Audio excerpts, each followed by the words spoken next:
చెప్పిరన్న సంకల్ప సభలో ఏం చెప్పారు, ఏం దిశానిర్దేశం చేశారు పార్టీకి? నిజంగా మొదటిసారి నేను ఫుల్ ఫ్లైట్ సమావేశానికి అటెండ్ కావడం జరిగింది భారతీయ జనతా పార్టీలో చేరిన తర్వాత.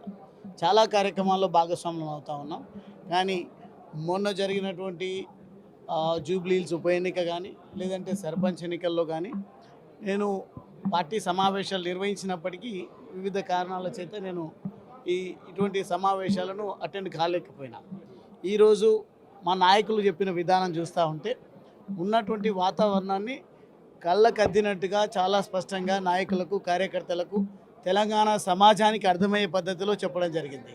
అందులో ప్రధానంగా విఫలమవుతున్నటువంటి కాంగ్రెస్ పార్టీ ప్రభుత్వ విధానాలు, అదేవిధంగా పూర్తిగా తెలంగాణ సమాజాన్ని భ్రష్టు పట్టించినటువంటి గత బీఆర్ఎస్ ప్రభుత్వం యొక్క విధానాలను అందరికి తెలియపరచడం జరిగింది. ఇక మిగిలింది ప్రజలకు ప్రజల అవసరాలను కష్టాలను కడతీర్చేటువంటి శక్తి కలిగినటువంటి ఏకైక పార్టీ భారతీయ జనతా పార్టీ అనేది చాలా స్పష్టంగా అర్థమవుతోంది. అది మొన్న జరిగినటువంటి కేరళ కార్పొరేషన్ ఎన్నికలు కానీ లేదంటే ఈ నిన్ననే వచ్చిన ఫలితాలు మహారాష్ట్ర మున్సిపల్ కార్పొరేషన్ ఎన్నికలు కానీ ఏ ఎన్నిక చూసినా భారతీయ జనతా పార్టీ వైపే భారత సమాజం చూడడానికి ఏకైక కారణం అవినీతి రహిత ప్రభుత్వాన్ని పాలనను అందించేటువంటి ఏకైక పార్టీ భారతీయ జనతా పార్టీ. నరేంద్ర మోడీ గారి నాయకత్వంలో వికసిత్ భారత్ అనే నినాదం ఏదైతే ఉందో ఇది పూర్తి స్థాయిలో అమలవుతూ ముందుకు పోతూ ఉంది. అందుకే ప్రపంచ దేశాలన్నీ కూడా భారతదేశం వైపు చూస్తూ ఉన్నాయి. అదేవిధంగా భారతదేశంలో ఉన్నటువంటి రాజకీయ వ్యవస్థను అర్థం చేసుకుంటూ ఉన్నాయి.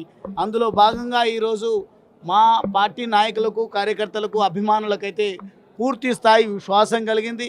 ఇప్పుడు జరగబోయేటువంటి మున్సిపల్ ఎన్నికలు కానీ కార్పొరేషన్ ఎన్నికలు కానీ ఖచ్చితంగా కాషాయ జెండా రెపరెపలాడడానికి ప్రధానమైనటువంటి కారణం హామీలు ఇచ్చి విస్మరించినటువంటి కాంగ్రెస్ పార్టీ విధానాలను ఎండగట్టడము, అదేవిధంగా అవకాశం వస్తే ఏ రకంగా తెలంగాణను భ్రష్టు పట్టించింది బీఆర్ఎస్ పార్టీ అనే విషయాలతో పాటుగా ఈరోజు దేశము ప్రపంచము ఎటువైపు పోతున్నప్పటికీ స్థానికంగా ఉండేటువంటి సమస్యలను పూర్తి స్థాయిలో అవగతం చేసుకొని ఎవరైతే ప్రజల మధ్యలో ఉంటారో వారికి అవకాశం ఇచ్చి గెలిపించేటువంటి బాధ్యత ప్రతి భారతీయ జనతా పార్టీ నాయకుడు కార్యకర్త తీసుకోవాల్సినటువంటి అవసరత గురించి తెలియపరచడం జరిగింది. ఖచ్చితంగా ఎన్నికల నోటిఫికేషన్ ఎప్పుడు వచ్చినా కానీ మా పార్టీ ఇచ్చినటువంటి ఆదేశం మేరకు కార్యాచరణ చేపడతాం, కార్యక్రమాలను రూపొందించుకుంటాం. ఖచ్చితంగా భారతీయ జనతా పార్టీ మున్సిపల్ ఎన్నికల్లో కార్పొరేషన్ ఎన్నికల్లో విజయ డంకా మోగించి ప్రత్యామ్నాయ పార్టీగా మేము అవతరిస్తామనేది మాత్రం నాకు విశ్వాసం కలిగింది. ఖచ్చితంగా ఈ పార్టీ ఆదేశాల మేరకు ఈ ఎన్నికల్లో ఖచ్చితంగా ఒళ్ళొంచి పనిచేయడం కోసం నిబద్ధతతో పనిచేయడం కోసం నిబద్ధత కలిగినటువంటి నాయకులను కార్యకర్తలను లీడర్లుగా తీర్చిదిద్దడం కోసం మా వంతుగా ప్రయత్నం చేస్తామని ఈ సందర్భంగా తెలియజేస్తాం. కల్వకుంట్ల కవిత గారు పార్టీ పెట్టబోతున్నారన్న సమాచారం. ఒకవేళ వారు పార్టీ పెట్టి ఒకవేళ పోటీ చేస్తే బీజేపీ పార్టీకి ఏమైనా ఎఫెక్ట్ ఉంటుందా? అంటే కాంగ్రెస్ పార్టీ నమ్మరంటే బీఆర్ఎస్ పార్టీ నమ్మరంటారు కాబట్టి కవిత ఏమైనా ఇంపాక్ట్ చూపిస్తారంటారా? ఒకవైపు అఖండ భారత్ నిర్మాణం దిశగా భారతదేశం వెళ్తూ ఉంటే మరోపక్క ప్రాంతీయ పార్టీలు వైఫల్యం చెందుతూ ఉంటే ప్రాంతీయ పార్టీల అవసరతనే లేదు అని సమాజం గుర్తించినప్పుడు కవిత గారు కాదు కదా, మళ్ళీ రేవంత్ రెడ్డి ఎట్లాగూ కాంగ్రెస్ పార్టీని భ్రష్టు పట్టిస్తూ ఉన్నారు కాబట్టి రేవంత్ రెడ్డి వచ్చి అక్రమంగా సంపాదించిన సంపాదనతోన ప్రాంతీయ పార్టీ ఏర్పాటు చేసిన వారి డిపాజిట్లు గల్లంతైతే అదేవిధంగా వారి రాజకీయ భవిష్యత్తు అంధాకారం అవుతుంది తప్ప కవిత గారు ఇంకొకరు పార్టీల నిర్మాణం వల్ల పెద్దగా ప్రజలకు ఒరిగేది ఏం లేదు. ఈరోజు భారతీయ జనతా పార్టీ ఏకైక పార్టీ ఈరోజు ఈ తెలంగాణ సమాజానికి భారత సమాజానికి శ్రీరామ రక్షగా ఉంటుంది కాబట్టి ఈరోజు ప్రతి నోటి నుండి కూడా జై శ్రీరామ్ జై హనుమాన్ అనే నినాదం వస్తూ ఉంది. ఈ దిశగా తెలంగాణ భారతదేశం అంతా కూడా ఏ రకంగా అయితే మన దేశభక్తి దైవభక్తి ఉందో దాన్ని చాటుతూ అది ఎన్నికలు కానీ లేదంటే ఇతర సందర్భాల్లో కానీ ఈ కనెక్షన్లను పెంచుకుంటూ ముందుకు పోయి ఐక్యతను చాటే విధంగా మాత్రమే రాజకీయాలు ఉంటాయనేది నాకు విశ్వాసం కలుగుతుంది. సంస్థల్లో అంతంత మాత్రాన్ని ప్రభావం చూపిన బీజేపీ పార్టీ మున్సిపల్ కార్పొరేషన్ ఎన్నికల్లో ఏ రకంగా ఉండబోతుంది?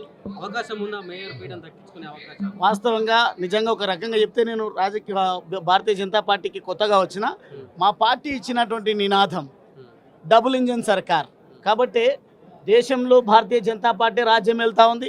దేశంలో ఉన్నటువంటి 20 పైచిలకు రాష్ట్రాలలో కూడా భారతీయ జనతా పార్టీ పాలన కొనసాగిస్తూ ఉంది. కాబట్టి ఈరోజు నిజంగా ఇవ్వాల్సినటువంటి నినాదం ట్రిపుల్ ఇంజన్ సర్కార్. ఏదైతే గ్రామ పాలన లేదంటే మున్సిపల్ పాలన స్థానిక పాలన విషయంలో కూడా మా నాయకులు కార్యకర్తలు దృష్టి కేంద్రీకరించినప్పుడు ఏ ఒక్క పార్టీ అవసరం కూడా లేదు.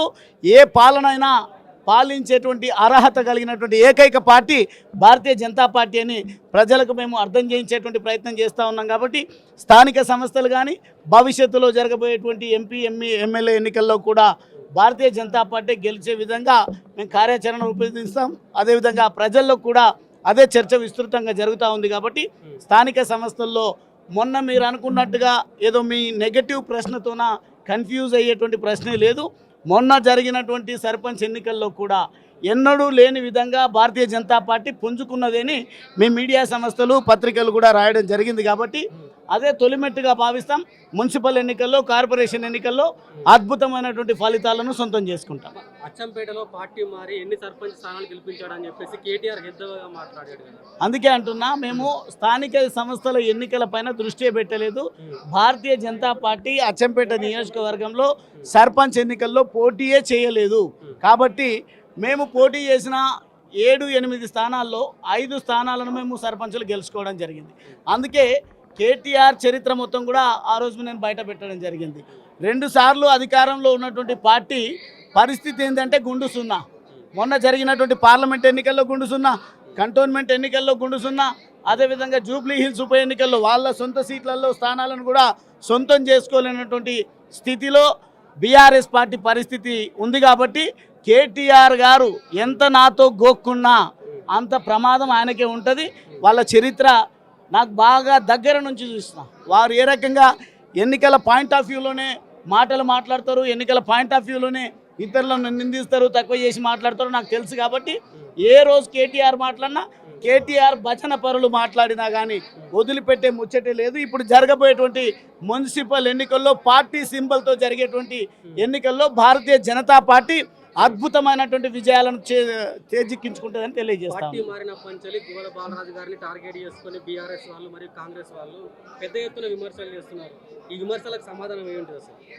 ఈరోజు ధర్మం వైపు వచ్చినాం కాబట్టి, సెక్యులరిజం పేరిట వ్యవస్థను భ్రష్టు పట్టిస్తున్నారు కాబట్టి, నిజమైనటువంటి హిందూ సమాజానికి దెబ్బ తగులుతూ ఉంది. కాబట్టి మొన్న జరిగినటువంటి పురాణాపూల్ మైసమ్మ దేవాలయంలో కూడా హిందూ దేవాలయాలపైన దాడులు జరుగుతూ ఉన్నాయి. కాబట్టి నేను పుట్టిందే హిందూ కుటుంబంలో, కాబట్టి నా సంస్కృతి సాంప్రదాయాన్ని పరిరక్షిస్తున్నటువంటి ఏకైక పార్టీ భారతీయ జనతా పార్టీ అని నేను నమ్మిపోతున్నటువంటి ఈ సందర్భంలో కావాలని నాపైన అటాక్ చేసే ప్రయత్నం, నాపైన విమర్శలు చేసే ప్రయత్నం చేస్తున్నారంటేనే గువ్వల బాలరాజు అంటేనే వాళ్ళకు గుండె దడ అంటుంది. ఏ రోజైనా మా బండారాన్ని బయట పెడతాడు, మమ్మల్ని ఉతికి ఆరి పారేస్తాడు అని చెప్పేసి వారికి అర్థమైంది. కాబట్టి ఇక్కడనే నిలువరించాలని ప్రయత్నం చేస్తూ ఉన్నారు. కేటీఆర్ 100 జన్మలు ఎత్తినా నన్ను నియంత్రించే దమ్ము కేటీఆర్కి లేదు. ఈ పనికిరాని ముఖ్యమంత్రి రేవంత్ రెడ్డికి కూడా లేదు అని ఈ సందర్భంగా తెలియజేస్తాను.